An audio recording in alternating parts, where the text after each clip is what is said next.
이르시되 너희 믿음이 작은 까닭이라 진실로 너희에게 이르노니 만일 너희에게 믿음이 대다시 하나만큼 있어도 이 산을 명하여 여기서 저기로 옮겨지라 하면 옮겨질 것이요 또 너희가 못할 것이 없으리라. 아멘. 마태복음 17장 20절 말씀입니다. 오늘 말씀 제목은 겨자씨 하나할 만한 믿음에 대해서 말씀드리도록 하겠습니다. 겨자씨 하나할 만한 믿음에 대해서 말씀드리겠습니다. 우리는 겨자씨 하면 우리 성경에서 가장 작은 씨가 겨자씨라고 우리가 배웠잖아요. 근데 실제로 전 세계적으로 겨자씨보다 더 작은 씨앗이 분명히 있습니다. 그런 의미에서 이스라엘에서 그러니까 이 겨자씨가 작다라는 표현은 이제 이거는 비교하는 거예요. 그러니까 아주 작은 씨 하나가 있는데 그게 이제 겨자씨로 보는 거죠. 여기 이스라엘에서는 예수님 비유자. 그리고 그것이 이제 그것만 있어도 이 산을 명해서 여기로 저기로 옮겨질 것이다 라고 말씀하신 것 통해서 믿음에서 중요한 것은 양이 아니고 크기가 아니고 그 안에 생명력이 있는가 없는가 이게 아주 중요하다고 주님 말씀하십니다. 불에도 넘어지고 물에도 넘어지는 그 아이를 들어왔습니다. 이 말씀, 이 배경이 그거예요. 그래서 예수님께 아이를 고쳐달라고 이 아버지가 간청합니다. 근데 제자들은 고치지 못했습니다. 그러니까 예수님이 이제 17절 보세요. 예수께서 대답하여 이르시되 믿음이 없고 패역한 세대요. 이게 가장 중요한 거예요. 믿음이 없고 패역한 세대. 우리 생각에 믿음이 없고 패역한 세대면 당연히 바리새인들, 사두개인들 그 사람들일 것 같은데 오히려 믿음이 없고 패역한 세대에는 누구도 포함되냐면 예수님의 제자들도 포함이에요.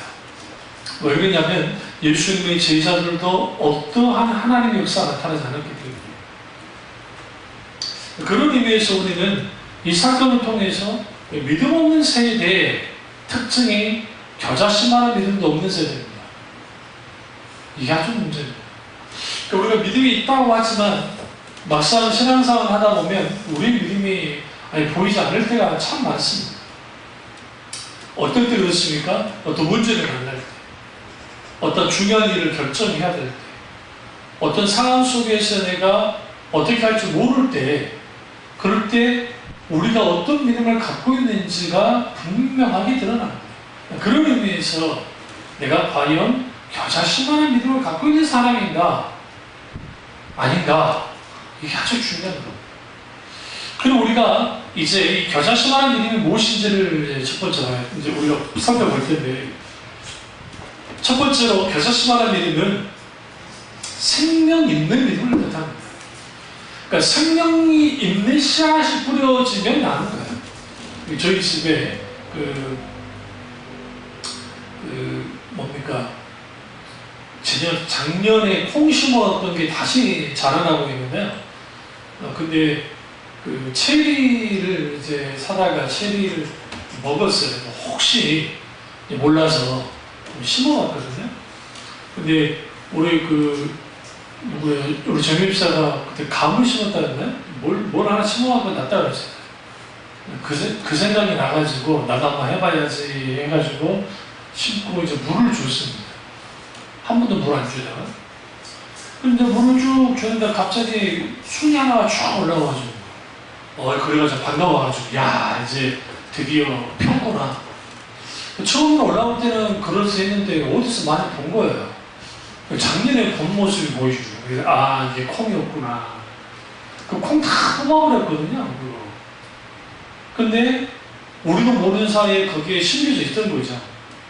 우리는 모르지만 그게 자라나는데 놀라운 게 뭐냐면 작년에 이제 콩 해먹기 전에 그냥 몇 개 빼다가 그냥 집을 심은 거였는데 그거 아니고 그 안에서 자라니까 작년보다 더 강력해요. 이 생명력이. 그리고 꽃은 얼마나 많이 피는지. 자, 그걸 보면서 우리가 그 생명이 있느냐 없느냐, 생명력이 있느냐 없느냐에 따라서 달라지듯이 믿음에도 생명이 있어요. 그래서 성경에는 믿음에 대한 구분을 많이 하는데 죽은 믿음에 대해서 말하고 살아있는 믿음에 대해서 말합니다. 야고보 장로가 행함이 없는 믿음은 무슨 믿음이다? 죽은 믿음이다 라고 말하잖아요. 그래서 오늘 우리가 하나님 앞 주님 앞에 내가 내 믿음이 살아있느냐 살아있지 않느냐 이게 아주 중요합니다.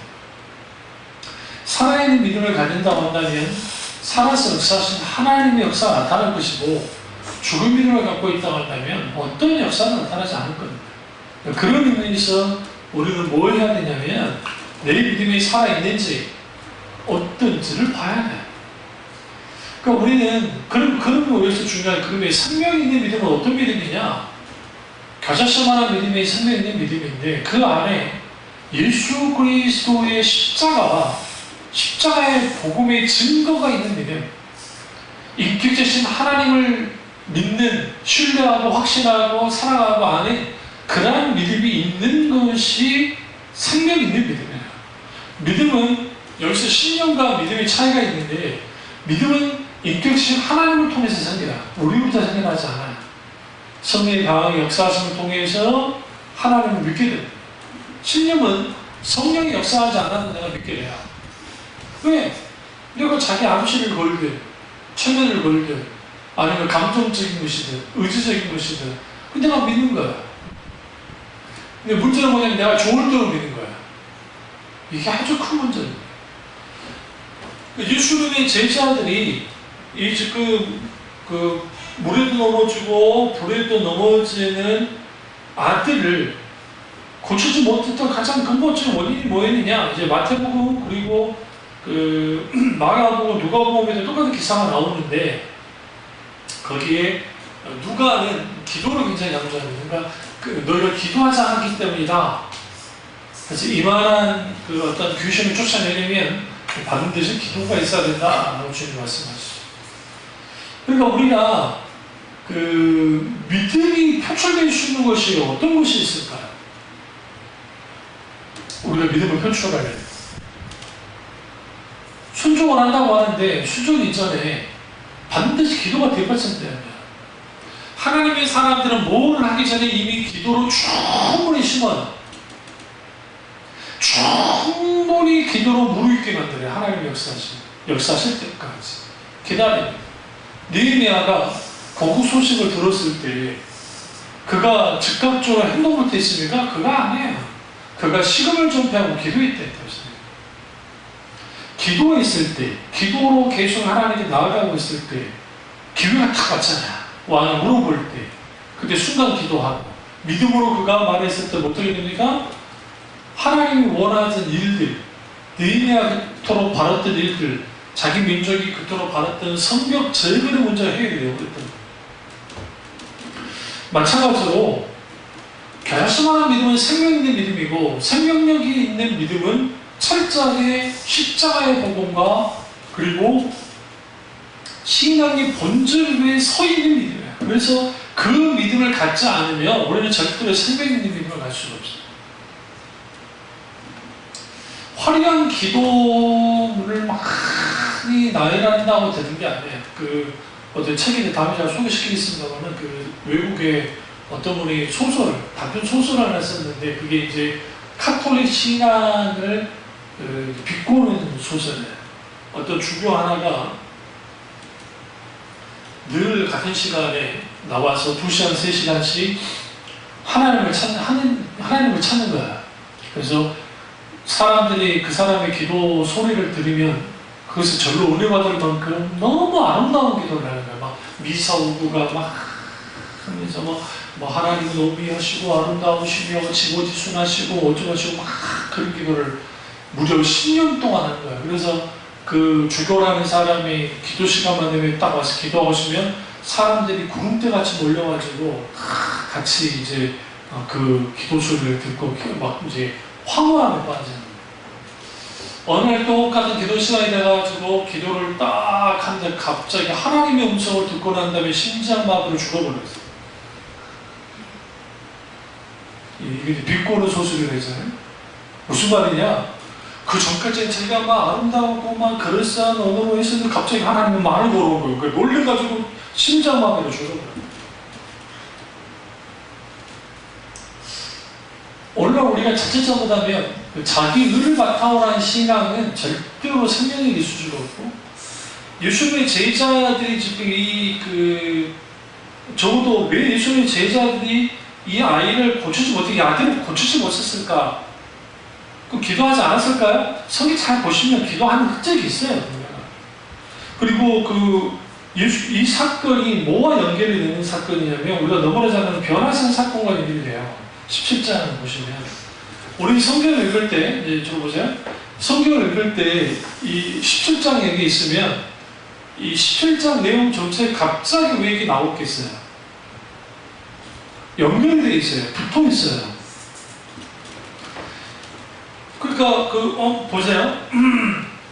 9절 17장 9절. 아까 먼저 17장 2절 보세요. 그들 앞에서 첫 번째, 두 번째 9절, 그들이 산에서 내려올 때에, 그리고 14절, 그들이 무리에게 이르매. 다른 성경, 이제 저를 보세요. 다른 어떤 사건 성경의 기록을 보면 주로 접속사를 통해서 이걸 다 붙이는 경우가 많잖아요. 그리고 그런데 그렇게 붙이는데, 변화산 사건과 그리고 이 지금 불에도 넘어지고 물에도 넘어지는 이 아이를 고치는 문제가 별개의 사건이 아니라는 거예요. 지금 또 하나는 20절에 있는 겨자씨만한 믿음에 대한 이 문제 또한, 이거는 변화산 사건의 연장에서 나타나요. 이 기사가. 그리고 주님이 22절 보세요. 갈릴리에 모일 때에 예수께서 제자들이 시대 인자가 장차 사람들의 손에 넘겨져 죽임을 당하고 3일에 살아나리라 하리니 제자들이 매우 마다 근심. 이 변화산 사건은, 변화산이라는 산이 따로 있는 게 아니에요. 여기에 여러 산이 있었는데 그 중에 한 곳에서 예수님이 변화되셨어요. 그래서 이제 일명 그냥 변화산이라고 하는 거예요. 그런데 예수님이 변화산의 이 사건은 뭐와 연결이 되어 있어요? 예수님의 부활. 그러니까 예수님의 부활을 이미 보여주신 거예요. 누구에 보여줬어요? 보여주면 베드로, 야고보, 요한에게 먼저 보여주신 거예요. 예수님이 이렇게 변화되실 거라고, 부활의 몸을 입으실 거라고 이미 보여준 사건이야. 근데 갈릴리에 모여서 예수님께서 죽어야 하리라 하니까 제자들 근심하죠. 왜 근심해요? 세상 말로 하면 지금 선생님이 사라져버리잖아요. 내 지금 이거 보고 다 팽개치고 왔는데 갑자기 죽어버리겠대. 그리고 살아나겠대. 이게 말이 되고 근심이 되죠. 내가 이러려고 예수님을 따라왔나는 생각 안 했겠어요? 왜 이런 반응을 하느냐? 그들 안에 있는 믿음이라는 것이 인격체이신 예수 그리스도를 중심으로 한 믿음이 아니었다는 것을 반증하는 거예요. 지금 변화산에서 어마어마한 기적을 경험했어요. 누가요? 베드로, 안드레, 요한이, 베드로, 안드레가 아니라 베드로, 야고보, 요한이 충격받을 만한 사건이 일어났잖아요. 여기에 뭐가 있어요? 빛이, 강렬한 빛이 임하고 구름 속에 소리가, 5절 보세요. 말할 때 호련히 빛나는 구름이 그들을 덮으며.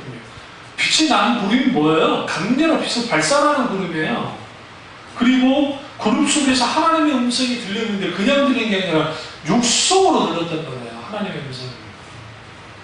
이거는 여러분 누구만 경험했어요? 거의 대부분이. 구약에 이런 경험하는 사람이 그렇게 많지 않아요. 대표적인 인물이 모세잖아요. 모세가 시내산에서 하나님의 음성을 육성으로 듣잖아요. 엘리야는 세미한 음성으로 육성으로 듣고 호레산에서. 그런데 지금 예수님의 지금 베드로, 야고보, 요한이 이런 주님의 육성으로 듣는 음성을 들을 정도로 강렬했다고요. 이게 엄청났기 때문에 사실상 그들은 이 사건을 통해서 예수 그리스도께서 부활하실 것을, 변화된 몸을 가지실 것을 분명하게 이해하고 알았어야 됐어요. 그런데 오늘 베드로가 엉뚱한 말을 하죠. 뭐라고 합니까? 뭐라고 해요? 하나는 주님을 위해서 초막을 짓고, 하나는 모세를 위해 짓고, 하나는 엘리야를 위해서 죽겠습니다. 이 말은 무슨 말이에요? 예수님이 변형돼서 나타나셨어요? 그러니까 변형되셨어요? 그러자 모세와 엘리야가 나타났습니다. 그리고 예수님과 모세와 엘리야가 서로 대화를 나눴어요. 근데 베드로가 예수님께 묻는 거예요. 끼어들고 부인받도 못하고. 지금 무슨 이야기 했겠어요? 엘리야와 모세 그리고 예수님이 무슨 이야기를 했겠냐고요. 여러분 생각할 때. 응? 많은 신학자들이 다가올 고난에 대해서 말씀하실 거라고 보여봐요.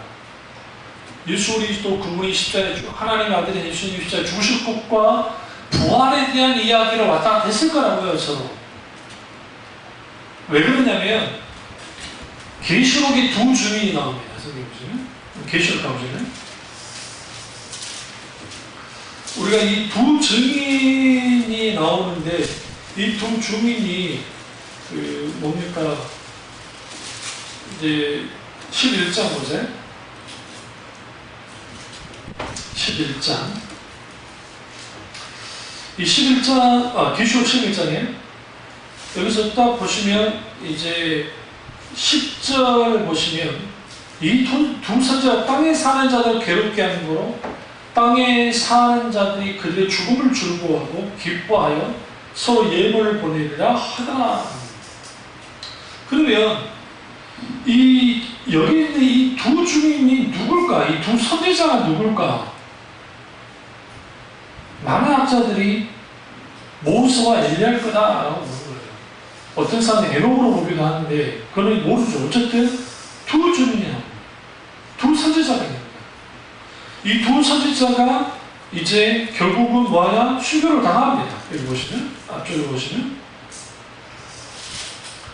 그러니까 순교를 당하고 그리고 결국 다시 그들이 또 살아나요. 살아나면서 그리고 보세요. 11절 3일 반 후에 하나님으로부터 승기가 그들 속에 들어가매 그들이 발로 일어서니 구경한 자들이 크게 두려워합니다. 그럼 이 누구 모습과 똑같아요. 3일 반 후다라는 게 예수님이 3일 만에 부활하셨죠.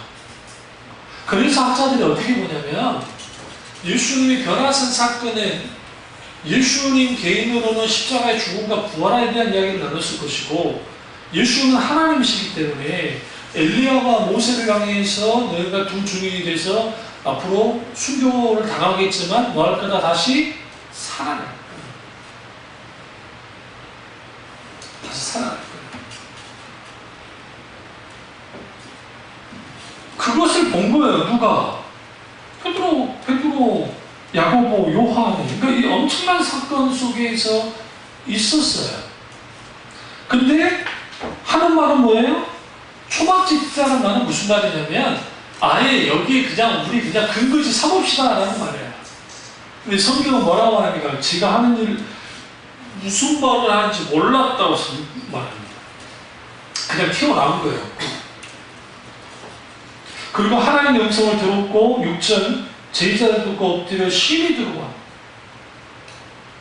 그리고 예수님이 손을 대자 그들이 일어나 두려워 말라고 지금 말씀하시니까 눈을 딱 들고 보니까 예수님에는 아무도 없었고 그리고 이제 그들이 산에서 내려와서 여기서 그들 속에는 예수님의 이 세 제자가 내려왔다는 거예요. 내려왔더니 무슨 일이 벌어져요? 그러니까 내려오면서 지금 하신 말씀이 인자가 죽은 자가 살아나기 전에 본 것을 하고 내리지 말라 하시는 말씀하세요. 실제로 이들이 이 말을 하지 않아요. 그리고 예수님이 부활하시고 난 다음에 이를 증언합니다. 그러면 이 말을 했으면 예수님이 지금 죽은 자가 살아난 것에 대한 말씀을 이미 직접 베드로와 야고보와 요한에게 했으면 지금 갈릴리에 모여서 인자가 죽으리라 할 때에 이런 발언을 하면 안 돼요. 매우 근심했다잖아요. 그래서 여러분 그 생명 있는 믿음은 두 번째로 인격체신 하나님께 모든 것을 둡니다. 뿌리를 둡니다. 그러니까 하나님께 뿌리 두지 않는 믿음이라는 것은 생명이 없어요. 사실. 그러니까 생명 있는 믿음은 결국은 기본적으로 신앙의 본질에서 분명하게 있는 게 있지만, 그러나 모든 믿음의 뿌리는 하나님이에요.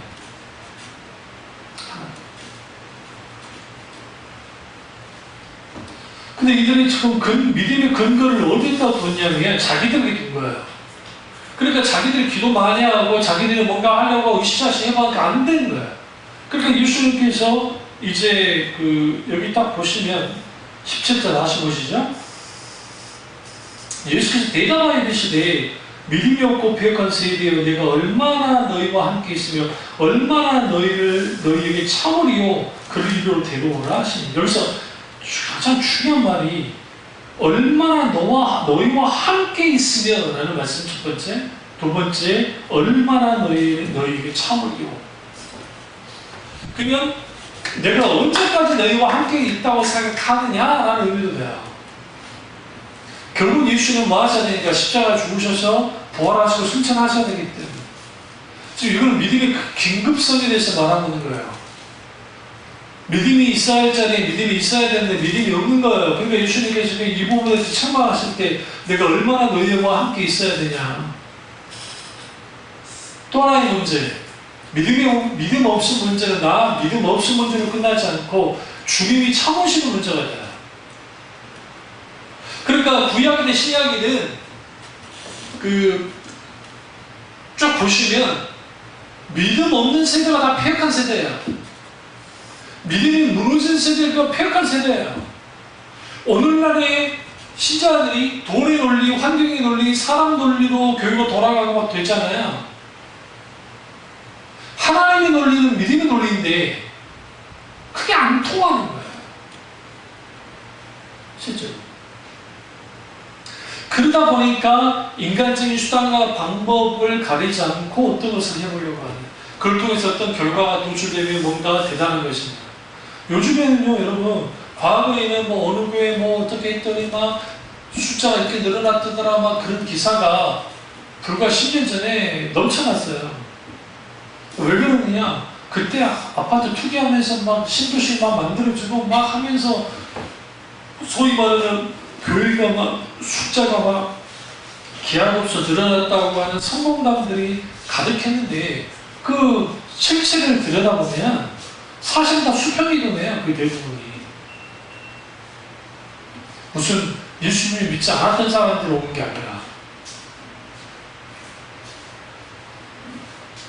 그러니까 믿음은 결국은 생명 있는 믿음은, 겨자씨만한 믿음은 생명 있는 믿음인데, 그 생명 있는 믿음이라는 것은 결국은 모든 믿음의 뿌리가 하나님께 있기 때문에 내 감정이 어떠냐에 따라서, 환경이 어떠냐에 따라서, 뭐가 어떠냐에 따라서 자아주무지되는 게 믿음은 아니라는 거예요. 성경에서.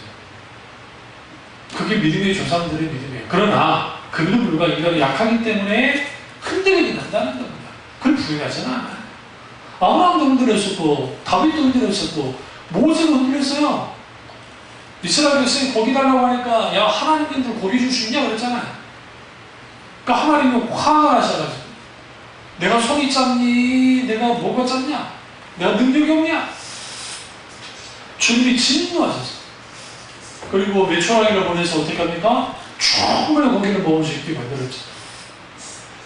물론 믿음 없는 이스라엘 백성들이 그렇게 하나님께 대적하니까 고기가 이 사이에, 그러니까 고기를 딱 뜯으면 이 끼잖아요. 그 끼었을 때 하나님이 쳐버렸다고 했어요. 그래서 모세가 나가서 하나님 앞에 부르짖고 기도하자 그제서야 하나님이 진도가 그쳤어요. 그게 뭐냐면 믿음 없는 세대에는 패역한 세대이고, 패역한 세대의 특징은 하나님을 대적합니다.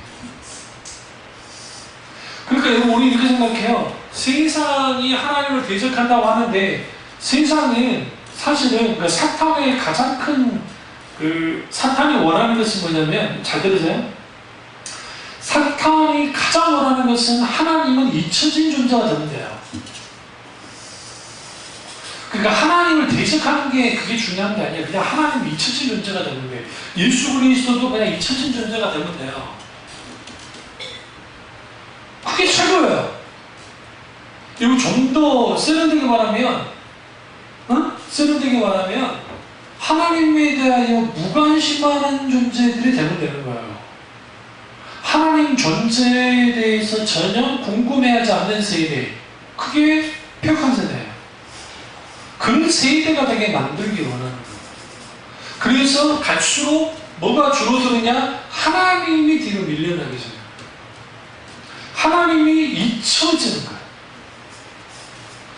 그래서 여러분 우리가 잘 아는 게 여호수아가 요단강을 딱 건넜을 때 왜 하나님이 12도를 취해서 기념비를 세우라고 했냐고요.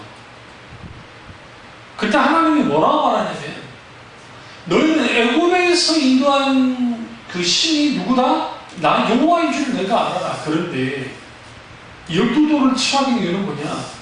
내가 한 일이, 내 이름이, 내 영광이 영원히 너희 자녀들에게 기억되게 하라. 그래서 하나님이 하신 일들을 영원히 기억하기 위해서 기념비를 세운 거예요. 취해서. 근데 사탄이 하는 일은 뭐냐? 이 모든 것들을 기억을 지워버리는 거예요. 그 대표적인 게 여호수아 이후에 이후 세대가 사사기에 하나님을 알지 못하더라라고 생각합니다. 하나님을 알지 못했다는 것은 하나님 하신 일들을 기억하지 않는 거예요. 네. 오늘날은 그나마 한국교회에 놀라운 하나님의 부흥의 역사를 경험했던 세대고 권사님 세대 같은 분들 아직 살아계시기 때문에 저는 어렸을 때 학생 때 그 부흥을 경험했던 사람이고 중고등학생 때 그 부흥을 경험하고 왔고 이후의 세대는 하나님의 부흥이 모르는 세대예요. 사실은 거의. 당연히 오늘날에 이게 뭐가 심각하냐면 미국 그 교회의 평균 주일 낮 예배 평균 설교 시간이 30분도 안 돼요. 미국도. 근데 사실 미국에서 드린 예배가 2시간 이상 되는 거예요. 일반적인 교회들이. 우리가 잘 아는 경배와 찬양이라는 것은 뭐 30분에서 40분 정도 하고 그 다음에 거기에 이제 뭐 성가대 찬양이든 뭐 프로그램 막 들어가면서 그리고 목사님 설교가 30분도 안 된다고요. 그리고 난 다음에 이제 뭐 광고라든지 뭐 하고 뭐 세신자 있으면 뭐 해주고 기도사 필요하시다면 기도사 하고 끝내요. 오늘날의 세대는 어떤 세대냐면 설교 10분도 듣지 못하는 세대예요. 10분도 버거운 세대예요. 에스라가 이제 그 이스라엘 백성들을 모아다 놓고 학사 에스라 성문 앞에 나와서 그가 말씀을 강론하고 낭독했을 때 그 시간이 얼마나 되는지 아세요? 설교를 듣는데 7시간 됐어요. 7시간. 그런데 다 서서 들었어요.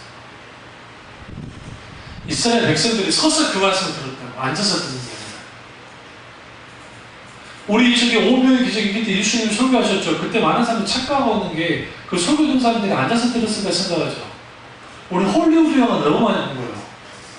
헐리우드 영화에 보면 다 앉아있는 상태에서 예수님이 막 설교를 하니까 사람들이 듣고 있잖아요. 실상은 반대예요.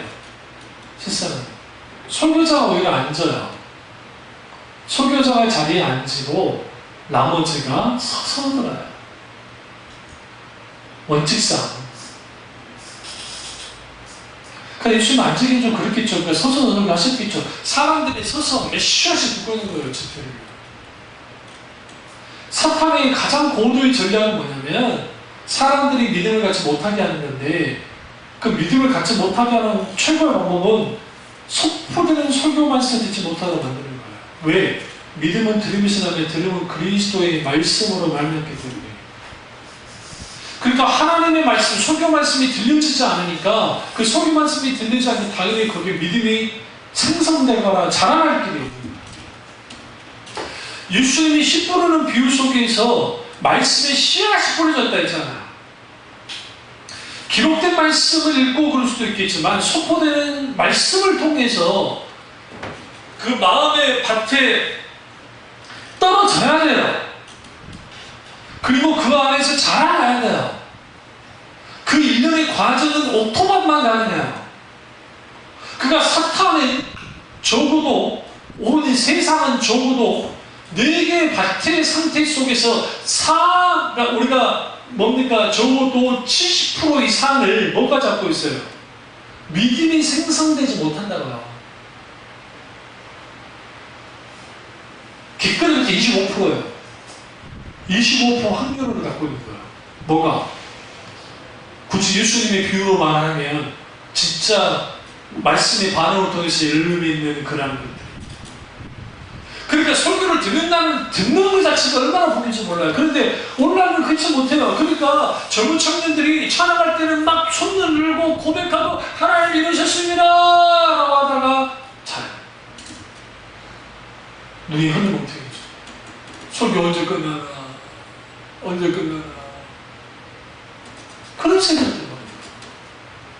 그런 세대가 돼버리니까 그 믿음이 살아있을 수가 없죠. 왜? 당연히 믿음은 하나님, 인격이신 하나님을 뿌리로 둬요.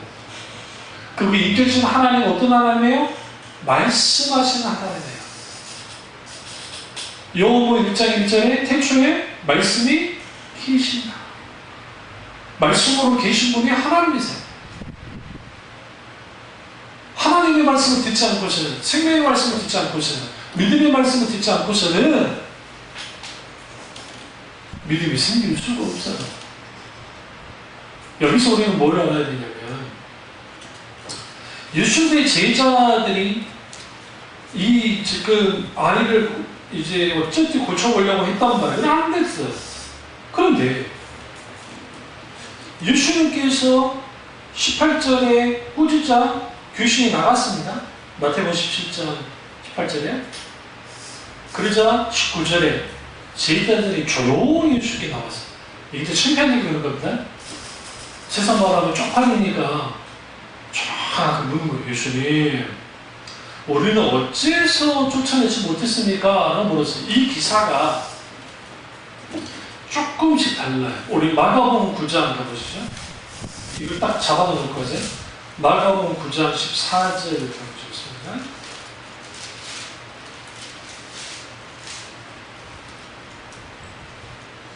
쭉 보면 이제 19절 보세요. 9장 19절.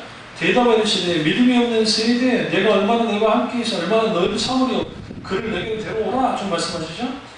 그러자 이제 그 23절 보면 그 아버지가 이제 그 할 수 있고 뭐 이제 어떻게 이거 뭘 할 수 있습니까? 라고 하니까 할 수 있는 무슨 말이냐? 믿는 자 능치 못함이 없다라고 말씀하시죠. 이 말씀을 이제 그 본용주의자들이 이상하게 해석하는데 할 수 있거든 무슨 말이냐? 믿는 자에 능치 못할 일이 없느니라 라는 게 믿음이 있으면 모든 일을 할 수 있다는 단순한 차원의 말씀이 아니에요. 이거는 뭘 대한 강조했냐면 지금 네가 믿음이 있어야 된다는 거예요.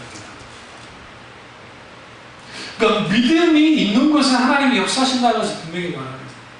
그러니까 믿음이 있는 것은 하나님이 역사하시기 때문에 능치 못함이 없는 것은 당연하다는 겁니다. 그러니까 그가 내가 믿나이다 나의 믿음으로 도와달라고 이 아버지가 이제 그 부르짖잖아요. 그러자 이제 예수님이 그대로 쫓아냅니다. 근데 이제 그 29절을 보세요. 28절부터 보세요. 집에 들어가시면 제자들이 조용히 묻자오니 우리는 어찌하여 능히 그 귀신을 쫓아내지 못하나이까? 이르시되 기도 외에 다른 곳으로는 이런 종류가 나갈 수 없느니라 하십니다. 같은 사건인데 하나는 기도 외에는 나갈 수 없다. 그러나 기도만 강조하는 게 아니라 믿음을 굉장히 강조해 주는 것이 그 믿음이 있어야 된다. 그 믿음이 있는 곳에 하나님 역사하시기 때문에. 그러나 제자들에게서 가장 큰 문제는 뭐였냐면 기도였다는 거예요. 그 기도했다고 우리는 이렇게 착각합니다. 그럼 기도를 열심히 안 했구만. 어?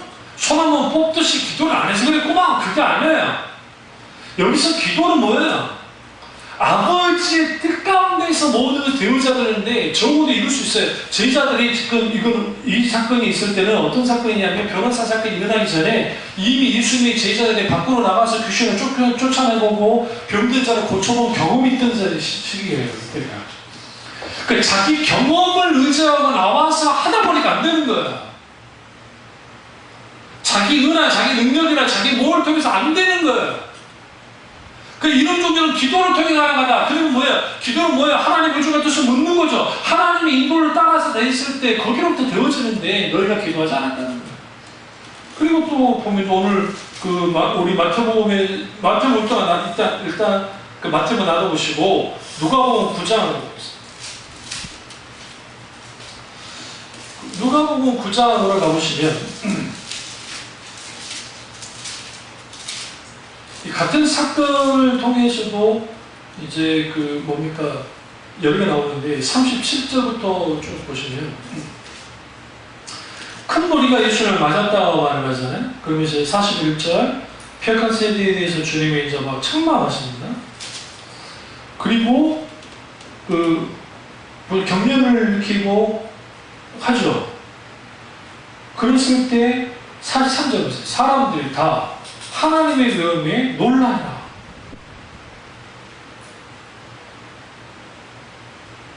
그리고 여기서 뭐가 없어요? 예수님이 제자들 와서 묻는 게 없어요. 뭐를 묻게 돼요?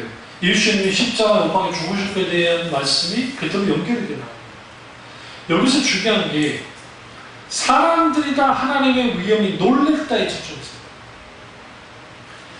왜 그러냐면 예수님의 제자들의 실패는 어떤 면에서는 하나님께 영광을 드리기보다는 자기들의 영광을 위해서 했을지도 몰라요.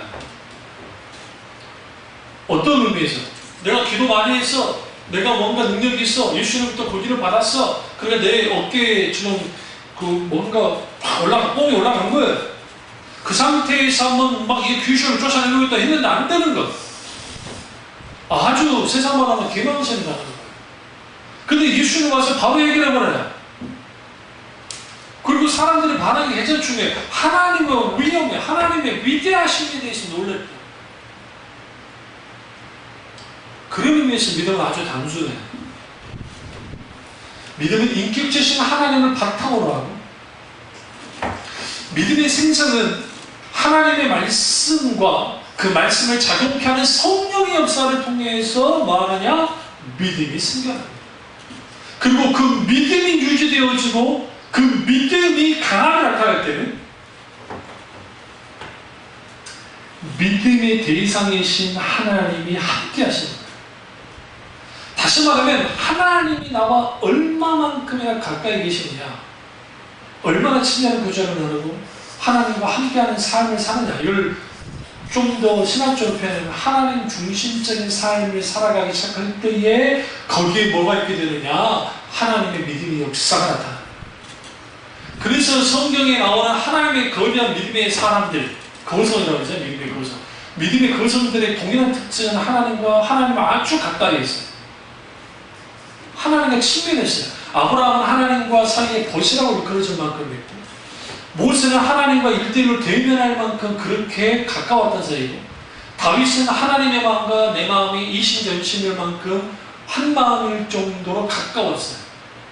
이런 사람들에 있어 공통적인 특징은 아주 강한 믿음의 역사다. 왜?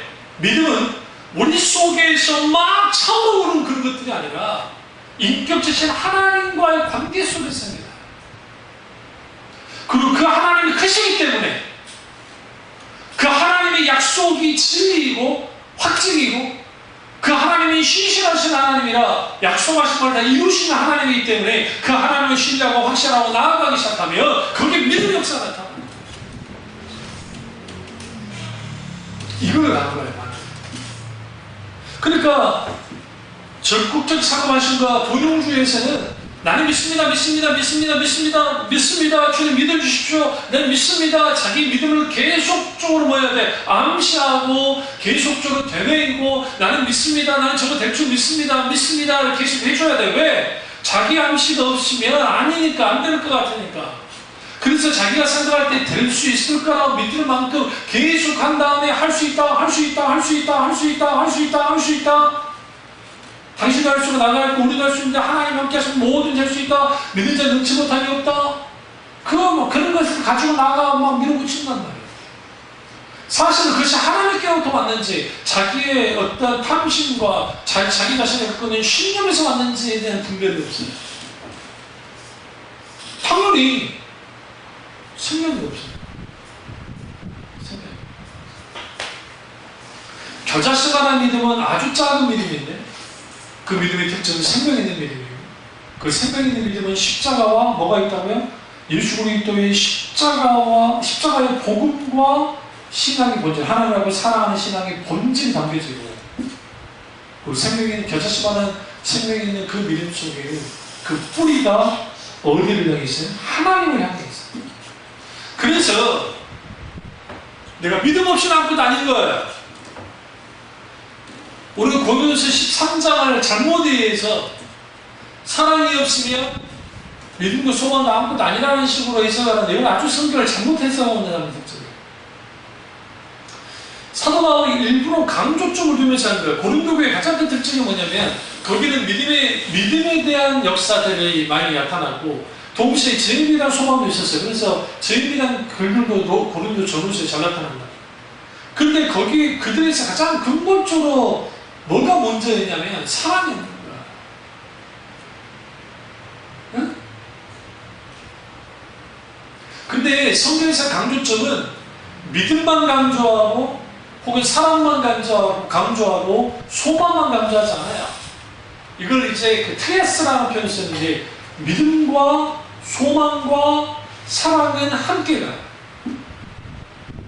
함께 가야 돼.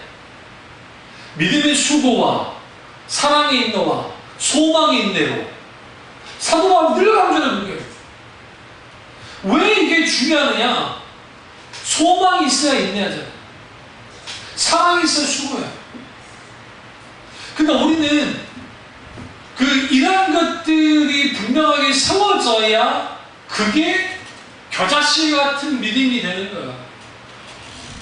우리 이렇게 생각해요. 큰 믿음. 그러니까 은사 좀 많이 나타나면 큰 믿음의 사람이다. 교회가 크면 그 목사는 큰 믿음 있는 목사고, 짧은 목회하면 작은 믿음 있는 목사고.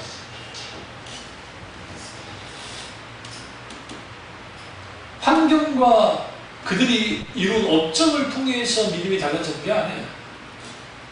믿음은 철저하게 말씀의 근거를 가지고 있고 믿음의 시작도 하나님이고 마지막 믿음의 끝도 하나님께로 향해요. 그래서 사도 바울이 로마서에서 오직 이는 믿음으로 말미암아 살리란 것 같으냐 라는 그 말씀이 아주 중요한 거예요. 로마서 가보시죠. 로마서 1장 가보시겠습니다. 로마서 1장 17절 복음에는 하나님의 가 나타나서 믿음으로 믿음에 이르게 하나니 기록된 바 오직 이는 믿음 말미암아 살리람과 같으니 여기서 믿음으로 믿음에 이르게 하나니 이게 두 가지로 해석할 때 했잖아요. 처음부터 끝까지 믿음으로 라는 의미가 있고 첫 번째 뜻이 이게 헬라어도 그렇고 영어도 똑같이 그렇게 나타나요. 또 하나는 작은 믿음에서 큰 믿음으로 하는 편도 있어요. 여기서 그러면 작은 믿음은 무엇이며 큰 믿음은 뭘까요? 성경 분명하게 어린아이 같은 믿음이 있다고 분명히 말해요. 부인하는 게 아니에요. 그 아비같이 영적으로 성숙한 자의 믿음이 있습니다. 그러나 분명한 것은 그 믿음이라는 것은 누구를 통해서 자라나느냐? 하나님과 함께함으로 자라나요. 그러니까 에녹이 65세에 하나님을 처음 이제 주님이 찾아오셔서 동행하자고 일단 그러니까 산책하자고 같이 걷자고 같이 동행하자고 주님이 찾아왔고 길거리에 있습니다. 처음 그때와 우리 그 유다서에 나오듯이 그가 이제 말씀에 대한 일들에 대해서 그가 예언합니다. 그래서 여러분 우리가 에녹을 뭘로 봐야 되냐면 선지자로 봐야 돼요. 직접적인 선지자 출현 이전에 이미 에녹이 예언을 해요. 유다서 가보자. 계시록 앞에 있습니다. 14절 보시면 1장 14절 아담의 7대 손 에녹이 이 사람들의 예언했다. 보라 주께서 그 수많은 거룩한 자와 함께 임하셨나니 이는 무사람을 심판하사 모든 경건하지 않은 자와 경건하지 않게 행한 모든 경건하지 않는 일과 또 경건하지 않는 죄인들이 주를 거슬려 한 모든 완악한 말로 말미암아 그들을 정죄하려 하심이라 하였느니라. 그러니까 여기서 우리가 그가 이혼했다라는 의미 속에서 우리는 뭘 알 수 있냐면 그가 지금도 선지자적 사역을 했다는 거죠. 실제로 선지자의 출현을 뭘로 보냐면 아브라함도 나의 선지자라고 예수님이 말씀하십니다. 그래서 실질적인 좀 더 올라가면, 그러니까 완전 올라가면 에노브까지 올라가고 좀 더 내려오면 아브라함을 선지자로 보고 그리고 좀 더 내려오면 이제 모세부터 선지자가 시작됐다고 보는 거예요. 모세부터. 사실상 모세. 그러나 실질적인 선지자의 출현은 그러니까 이거는 이제 그럴 수 있는데 실질적인 선지자의 출현은 사무엘로 보는 거예요. 사무엘은 사사이자 그리고 그 제사장이자 그리고 어떤 사역을 감당했냐면 선지자적 사역까지 감당했거든요. 이 사무엘이 누구의 모델이 되느냐? 예수님의 3대 사역의 모델이 돼요. 이게. 그래서 제가 에녹이 아까전에 엘리야와 모세가 두 주인을 넣을 수 있다고 보는 학설도 있고 에녹과 그 다음에 모세가 직접 와서 실제로 두 주인의 사역을 감당할 수 있다고 하는 얘기 학설들이 있어요. 누군지 분명한 것은 뭐냐면 그 두 주인은 천사는 아니에요. 그러면 믿음이라는 것은 처음부터 끝까지 믿음이어야 돼요. 근데 이제 문제는 뭐냐면 어쩔 때는 믿어지고 어쩔 때는 안 믿어지는 거예요. 과연 왜 그럴까? 그건 여러분 진짜 믿음을 갖고 있어서 그럴 수 있어요. 왜 그러느냐? 인간은 그만큼 연약하기 때문에 그렇습니다. 근데 여기서 중요한 게 예수님의 제자들 그리고 예수 사도들, 후의 사도들 그리고 구약에는 하나님의 믿음의 사람들의 특징들이 뭐냐면 이거예요. 그래서 11장으로 가겠습니다. 오늘 믿음에 대해서 말씀드립니다. 그래서 11장에 보시면 우리 넘어가자면 믿으면 바라는 것들의 실상이요 보이지 않는 것들의 증거니 선지자로서 증거를 얻느니라. 믿음으로. 근데 여기서 중요한 게 이제 11장 전체를 보시면 믿음으로 계속 나와요. 믿음이 있어야 말씀으로 이 세상이 지어준 줄을 알아야. 과학으로 아는 게 아니에요. 그렇다고 과학을 무시하지 않는 건 아니에요. 과학은 잘 이용해야 될 하나님의 일반 은총 중에 하나이기 때문에. 그럼에도 불구하고 여기서 믿음으로가 어떤 믿음으로 해요? 어떤 믿음이냐고. 히브리서 11장 전체를 뚫고 나가는 게 뭐냐면 하나님 그분 자신 그리고 그분의 약속의 말씀이에요. 그리고 여기서 지금 나오는 스토리를 보시면 믿음의 승리에 대한 기록해 놓은 게 아니에요. 단순히 우리가 어떤 착각을 하냐면 적극적 사고방식이나 본용주의자들 이 설교를 어떻게 하냐면 그 믿음의 역사가 이렇게 강한 역사가 막 놀라운 역사가 엄청난 역사가 나타나지 않느냐? 우리 믿음 가져야 된다. 우리 믿음으로 인하가자. 믿음으로 살아가지 못할 일이 없다. 그걸 강조하는 게 아니에요. 이건 지금 히브리서 기자가 뭘 강조하냐면 믿음으로 어떤 고난이나 어떤 핍박이나 어떤 난관이나 고통이 있다 할지라도 그들은 이겨냈다는 거예요. 믿음을 통해서. 그게 아니었다고 한다면 이 스토리가 다 성공 스토리만 갔어야 돼요. 뒤로 갈수록 더 적극적이에요. 왜? 그들의 믿음으로 이렇게 했다. 그래서 그들의 믿음이 있었기 때문에 모세가 왕자의 자리를 그렇게 크게 생각지 않고 백성을 구원할 마음을 가졌고, 아브라함이 갈대아우를 나온 건데 믿음으로 나왔다고. 왜? 그는 손해 볼 줄 알았대. 인간적으로는 손해 볼 걸 알았지만 그 믿음으로 그렇게 했다는 거예요. 왜 도대체 그 믿음이 무엇이길래?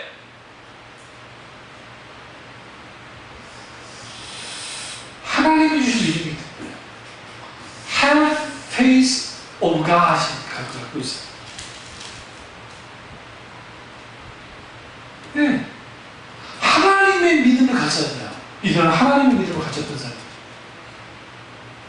여기서 하나님의 믿음을 갖는다는 것은 하나님 같은 믿음을 갖는다는 의미보다는 하나님이 주신 믿음을 가져야 된다는 거예요. 첫 번째가. 또 하나는 믿음의 성격이 같아야 돼요. 하나님과. 하나님께부터 시작된 믿음은 철저하게 인격체를 바탕으로 하고 말씀을 중심으로 한다고 해서 하나님의 말씀을. 이외에 다 같잖아요. 사실 내가 확신합니다. 아버지 믿습니다. 절주를 믿습니다. 아버지 그런다고 해서 되는 게 아니에요. 우연히 되는 게 그게 저주예요. 어떤 면에서 차라리 안 돼버려야 돼. 안 돼버려야 가짜를 하니까. 그래서 여러분 누군가의 성공 속에도 사탄이 역사할 수 있다는 사실을 알아야 돼요. 우리 너무나도 많은 사람들은 몰라요.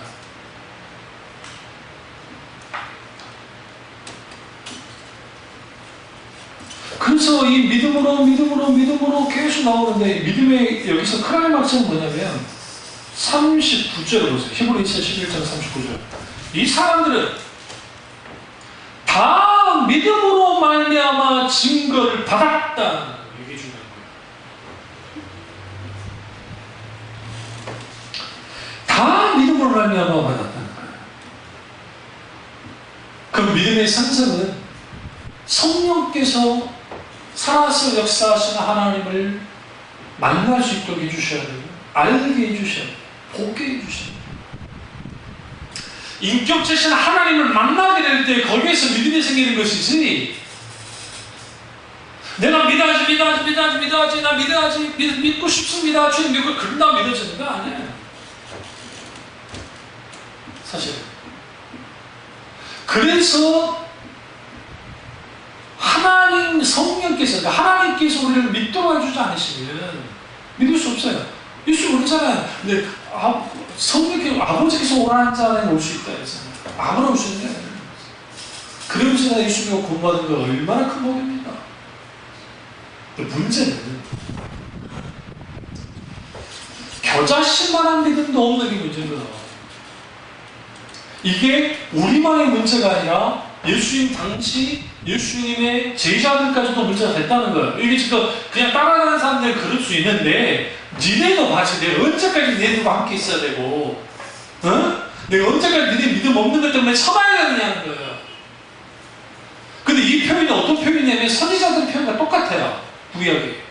구약의 예레미야나 잘 보세요. 한번 이사야나 예레미야나 아모스나 막 선지자들의 글들을 보시면 거기에 뭐가 나오는데 언제까지 참을 거냐는 거예요. 도대체 언제까지 하나님 그렇게 할 거냐. 예레미야는 분통이 터져가지고 죽으려고 그래요. 너무 고통스러워서 그의 예언대로 이스라엘이 멸망했잖아요. 남유다가 멸망, 예루살렘 멸망했는데도 정신 못 차려요. 그 엄청난 기도의 사나 예레미야가 뭘 중단한 줄 아세요? 성경 보시면 기도를 중단해버려요. 가보시죠. 예레미야 33장 이 설교 제가 할 텐데요. 다다음 주 설교 때 할 텐데 예레미야 33장이거든요.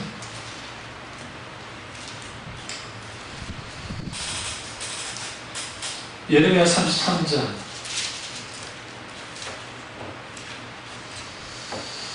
1절에서 3절까지 보겠습니다. 예레미야가 아직 시리의 뜰에 갇혀 있을 때에 여호와의 말씀이 그에게 두 번째로 임하니라. 이르시되 이를 행하는 여호와 그것을 만들며 성취하는 여호와 그 이름을 여호와이니가 이와 같이 이르는도다. 잘 보세요. 3절 너는 내게 부르짖어라. 내가 내게 응답하겠고 내가 알지 못하는 크고 은밀한 일을 내게 보이리라. 우리는 이 말씀을 읽을 때 너는 내게 부르짖으라 내가 내게 응답하겠고 그런 찬양으로만 해요. 신나는 찬양으로. 그런 의미의 찬양이 아니에요. 이거는 그런 의미의 말씀이 아니고 이게 뭐냐면 그 엄청난 믿음의 사람 예레미야가 시대의 뜰에 갇혀 있는데 이제는 그가 기도할 그 뭡니까 그 스스로가 기도조차 못하게 된 거야. 왜? 시위대 뜰에 어떻게 갇혀 있었냐? 물이 이렇게 시위대 뜰에 오물 같은 게 있는데 큰 오물 같은 거 파가지고 일단 빠잖아. 근데 예레미야가 목만 물이 차도록 해놓고 빠져 죽지 않을 만큼 해놔. 이렇게 해놓고 어떻게 하느냐? 여기다가 계속 가둬놓은 물도 안 주고 뭐 먹을 것도 안 주고 계속 여기다 위에 해버려. 그럼 여기에 벌레들이 오죠. 몸에 막 이렇게 구더기 있죠. 그 몸에 막 그렇게 되는 거예요. 그렇다니까 죽을 것 같으면 다시 빼냈다가 다시 집어넣다가 죽지 못하게 빼냈다가 그리고 또 낮에 열기, 밤에 추위 이걸 다 겪게 만드는 거예요. 근데 지금 두 번째 그 예레미야에게 이렇게 하나님 말씀이 임했을 때 무슨 일이 벌어졌냐? 느부갓네살 왕이 지금 예루살렘 이렇게 부셔버린 거예요. 이제 나라가 멸망 직전에 나 있는 상황에서도 지금 감옥에 갇혀 있는 거예요. 누가? 예레미야가. 그 예레미야가 뭐 하고 있어요? 알았을 거 아니에요. 분위기가 지금 끝났구나. 아, 하나님 신 예언 말씀대로 나라는 끝나버렸어 이제. 근데 녹을 나와보는 거예요. 왜? 자기가 예언한 말은 하나님께 받았으니까 성취됐으니까 나는 참선지자긴 한데 이제는 난 끝나버렸어. 그러고 이제 갑자기 하나님 뭐라고 해요? 내가 너에게 임한다. 일을 행하는 여호와 성취하는 여호와 나 여호와가 네게 말하는데 너는 내게 부르짖어야 돼. 이 말이 얼마나 하나님이 예레미야에게 그 잔인한 말이냐면 예레미야가 부르짖을 수 있는 상황이 아니에요. 그래서 예레미야가 이 모든 상황에서 실제로 부르짖고 하나님이 큰 놀라운 비밀을 보이는 그 큰 놀라운 비밀이 뭐냐면 주님 밝혀줘요. 뭐라고 하냐면 다시 돌아올 거라는 거예요. 예레미야는 70년 만에 이 백성이 회복하여 돌아올 거다. 그게 예레미야를 통해서 이용이 되어져요. 그러니까 예레미야 1장부터 32장까지 성격이 아주 무섭습니다. 33장에 딱 가면 하나님이 이제 남은 자를 향한 하나님의 은혜가 막 부어지는데 거기서 예레미야가 그 중심에 있는데 예레미야가 계속 슬퍼요. 왜? 눈앞에서 이미 끝났기 때문에. 근데 주는 부르짖으면 믿음이 뭐냐면 성경에서 말하는 믿음은 환경에 반응하지 않고 사람에 반응하지 않고 오직 하나님께만 반응하는 것이 믿음이에요. 성경에서 그걸 보여주고 있어요. 실제로. 그래서 예레미야가 위대한 선지자입니다. 사실 예레미야는요 14명만 밖에 그 말을 듣지 않았습니다.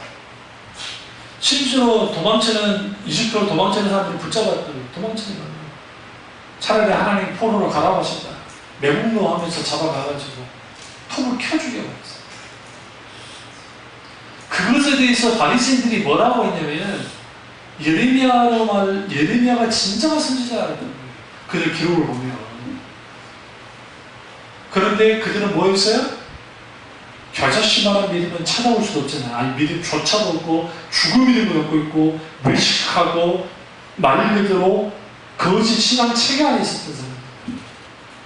우리가 자칫 잘못하면 나 믿음 많아, 나 정말 믿음 많아, 평상시에 막 잘 될 때는 근데 문제 만나면 막 쓰러지는 상황이 있죠. 그래서 성경도 그렇지만 많은 부분에서 진짜 그 사람의 믿음이 있는지 없는지를 어떻게 알 수 있느냐? 어떤 큰 문제와 상황이 닥쳐봤을 때 그때 어떻게 반응에 따라서 이 사람이 믿음이 있는 사람인지 없는 사람인지 알 수 있어요. 그런 의미에서 히브리서 11장은 그걸 말해요. 믿는 자는 어떤 거란가 환난과 역경 속에서 이긴다. 나라를 이기기도 한다. 땅의 권세와 땅의 권세가 감당치 못하는 자들 믿는 자들이라. 단순히 믿음 막는주의를 말하는 게 아니에요. 믿음에 모든 걸 할 수 있다 그런 의미의 말씀이 아니라 믿음은 그 정도로 뭘 갖고 있다? authority, 권위를 갖고 있다. 그 권위는 하나님께로부터 주신 권위이고 하나님은 누구를 찾는다? 겨자씨만한 믿음을 갖고 있는 사람이라도 찾는다. 왜? 그 안에 생명이 있기 때문에. 그 믿음은 하나님께 뿌리를 내렸기 때문에. 하나님께 뿌리내린 그 믿음은 생명력이 너무 커서 사탄이 감당 못해요. 그래서 사탄이 가장 두려운 게 뭐냐면 생명 있는 믿음을 갖고 있는 단 한 사람이에요. 사탄은 단 한 번도 다수를 두려워본 적이 없어요. 그러니까 숫자를 두려워하잖아요. 근데 사탄이 가장 두려워하는 것은 믿음의 사람들을 두려워해요. 그래서 넘어뜨리는 거예요. 왜? 그 사람들이 다시 각성하고 나와버리면 하나님을 떠났던 백성도 돌아가버립니다. 그런 의미에서 우리는 지금 뭘 회복해야 되느냐? 겨자씨만한 믿음을 회복해야 돼요. 이런 놀라운 하나님의 믿음의 역사가 저와 여러분이 나타나기를 주님으로 축원합니다. 기도하겠습니다. 기도하실 때 오늘 이 성도의 말씀이